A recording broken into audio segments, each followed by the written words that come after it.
दोस्तों Titanic movie तो आप सभी ने देखी होंगी। टाइटैनिक जिसे सपनों का जहाज कहा जाता है। क्या आप जानते हैं कि टाइटैनिक जहाज कैसे बनती है? किस तरह से इन जहाजों को पानी में उतारा जाता है? अगर आपको इसका जवाब नहीं मालूम है तो घबराइए नहीं, क्योंकि आज हम आपको बताएंगे कि कैसे आखिरकार फैक्ट्री में टाइटैनिक जैसे विशालकाय जहाज बनाए जाते हैं। Costing and manufacturing company. दोस्तों अगर हम बात करते हैं एक क्रूज कंपनी को बनाने में कितनी लागत लगती है, तो एक बड़े क्रूज शिप को बनाने में अरबों रुपए लगते हैं। इसीलिए इसके निर्माण की जिम्मेदारी छोटी मोटी कंपनियों को नहीं दी जाती है, बल्कि इनका निर्माण Carnival Corporation and Royal Caribbean Cruise Limited और रूस लाइन होल्डिंग द्वारा किया जाता है। Symphony of the Seas. अगर हम बात करें कि दुनिया के सबसे बड़े क्रूज शिप के बारे में, तो ये है सिम्फनी ऑफ द सीज, जिसका ओवरऑल लेंथ है 1184.2 फीट और इसका वजन लगभग 22,808 ग्रॉस टन। 1188 मतलब लगभग 362 मीटर की लंबाई वाली ये फेमस टाइटैनिक के आकार का लगभग 5 गुना है। जहाज की क्षमता 2200 व्यक्तियों के अलावा अधिकतम क्षमता पर 6680 यात्रियों को समायोजित कर सकता है। अकेली लंबाई के संदर्भ में यदि सिम्फनी ऑफ द सीज अपनी कड़ी पर संतुलित होती है, तो ये यूरोप की 2 सबसे ऊंची इमारतों से भी अधिक ऊंची हो जाती है। विलासिता और मनोरंजन को ध्यान में रखते हुए जहाज की सुविधाओं में 20,000 से अधिक मेडिटेरियन पौधे वाला एक बाग, एक बच्चों का वाटर पार्क, समुद्र में दुनिया का सबसे ऊंचा वाटर शाइड, 40 बार और 2 रॉक क्लाइंबिंग दीवारें, वेस्ट एंड अनुपात के 2 थिएटर शामिल है। Basketball court, gym, casino, mini golf course, इसमें हर वह चीज मौजूद है जो किसी एक शहर में होती है। यानी कि हम कह सकते हैं कि सिम्फनी ऑफ द सीज पानी में चलने वाला एक घूमता फिरता शहर है। दोस्तों एक क्रूज शिप का बाहरी हिस्सा सिलिकॉन और एल्यूमिनियम से बना होता है और इसका अंदरूनी हिस्सा लकड़ी और कांच से बना होता है, जो इसे देखने में तो एकदम भारी भरकम बनाता है, लेकिन इसका वजन काफी हल्का होता है। इसे बनाते वक्त ये खास तौर पर ध्यान में रखा जाता है कि इसे ऐसे आकार और वजन दिया जाए जिससे ये अपने वजन से ज्यादा पानी को हटाए और आसानी से तैर सके। तो आइए अब हम बात करते हैं कैसे एक आलीशान जहाज को बनाया जाता है।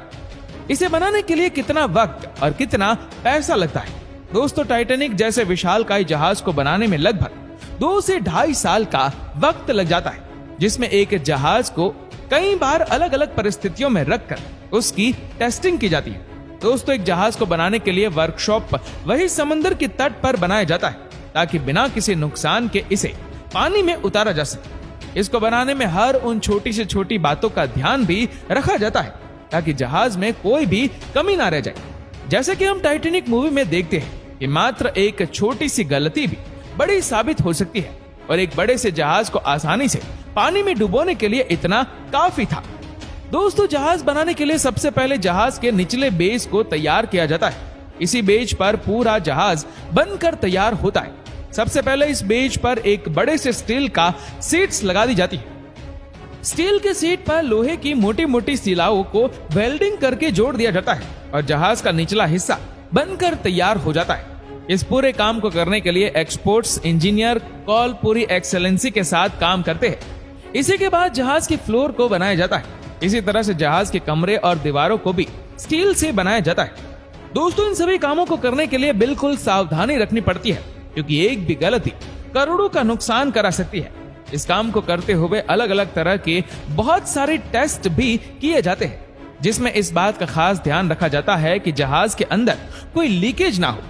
इस काम के लिए अल्ट्रासाउंड टेस्ट, मैग्नेटिक टेस्ट और एयर लीकेज जैसे टेस्ट किए जाते हैं। क्रेन्स की मदद से जहाज के ऊपरी हिस्से को जोड़कर वेल्डिंग कर दिया जाता है। दोस्तों हम आपको ये बता दें कि जहाज के अलग अलग हिस्से अलग अलग फैक्ट्री में बनाए जाते हैं, जिन्हें समुद्र तट के पास लाकर एक जहाज पर जोड़ने का काम किया जाता है। दोस्तों जहाज के बाहर का काम पूरा होते ही इंटीरियर का काम भी निपटा दिया जाता है। अब दोस्तों बारी आती है इसके इंपॉर्टेंट काम की, यानी कि जहाज के इंजन और प्रोपेलर के फिटिंग की। हम आपको बता दें कि जहाज समुद्र की लहरों पर इसी इंजन और प्रोपेलर की सहायता से चलती जाती है। जहाज के प्रोपेलर बड़े से बड़े इंजन होते हैं, जिन्हें जहाज के साथ जोड़ा जाता है। इंजन के चलने से प्रोपेलर पानी में घूमता है, जिस वजह से जहाज पानी में चलती है। ये प्रोपेलर आमतौर पर एल्यूमिनियम और स्टील से बने होते हैं। दोस्तों, समुद्र के खारे पानी से जहाज में जंग लगने का डर होता है। इसकी वजह से जहाज के निचले हिस्से में जिंक एनोड लगाया जाता है। स्टील पर जंग लगने से पहले इस जिंक एनोड पर जंग लगता है। इस प्रोसेस के बाद जहाज के निचले हिस्से से सैंड ब्लास्टिंग की जाती है। और दोस्तों, इस प्रोसेस में जहाज को जंग से बचाने के लिए जहाज के हिस्से में हाई प्रेशर से जंग निरोधक पदार्थों से कोट किया जाता है और इससे स्टील की सतह बिल्कुल स्मूथ हो जाती है। इंटीरियर, जहाज के इंटीरियर को काफी खूबसूरत बनाया जाता है। इसके लिए जहाज के स्टीलों के दीवारों पर लकड़ी और अलग अलग मटेरियल का इस्तेमाल किया जाता है। जहाज के कमरों को 5 स्टार लुक देने के लिए हर वह चीज इस्तेमाल की जाती है जिससे कि कमरे आकर्षक और सुंदर दिखे। जहाज के अंदर बिजली के तारों से लेकर हर तरह की फैसिलिटीज दी जाती है।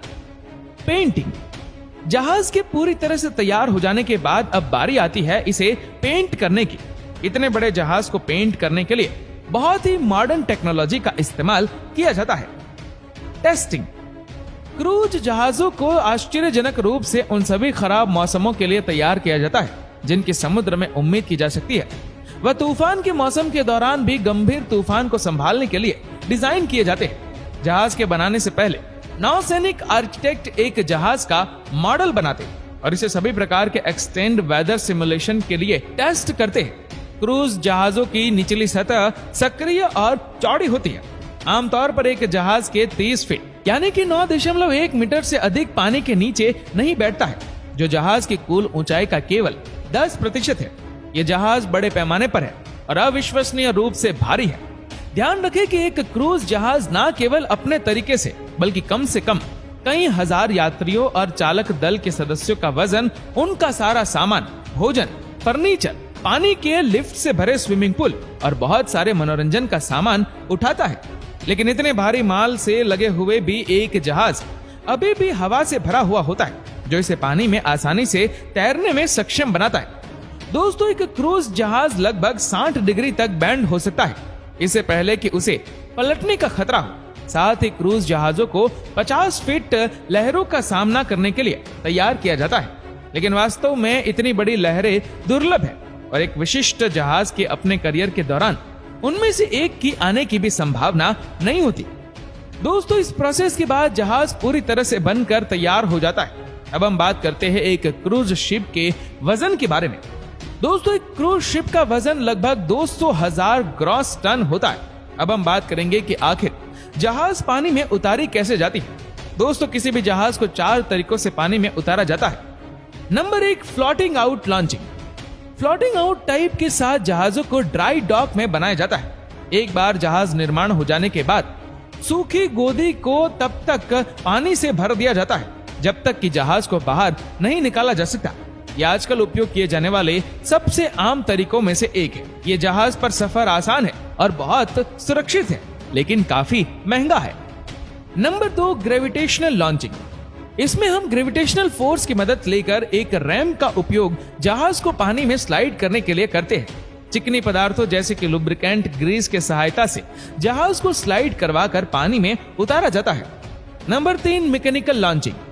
ये सबसे कम यूज होने वाला तरीका है। ये तरीका खतरों के बिना संभव नहीं है, क्योंकि इसके लिए एक क्रेन या अन्य उठाने की टेक्निक का इस्तेमाल किया जाता है। लेकिन छोटे जहाजों को लॉन्च करने के लिए ये आमतौर पर इस्तेमाल की जाने वाली विधि है। Number 4, airbag launching. कई प्रकार के और आकार के जहाजों को लॉन्च करने के लिए एयरबैग एक बहुत ही अच्छा और सेफ टेक्निक है। जहाज की नीचे रबर की हवा से भरी नलियां रखी जाती है, तो अब जहाज को गुरुत्वाकर्षण के साथ पानी में ले जाने के लिए उपयोग में आती है। इसके लिए किसी स्लाइड वे या फिर उससे जुड़ी जटिलताओं और लागतों की आवश्यकता होती है, जो इसी के साथ ही की जाती है। दोस्तों, एक जहाज तैयार होने की प्रोसेस के बारे में तो आपने जान लिया। अब जानते हैं जहाज के कुछ अलग अलग प्रकार। Main stream cruise ship.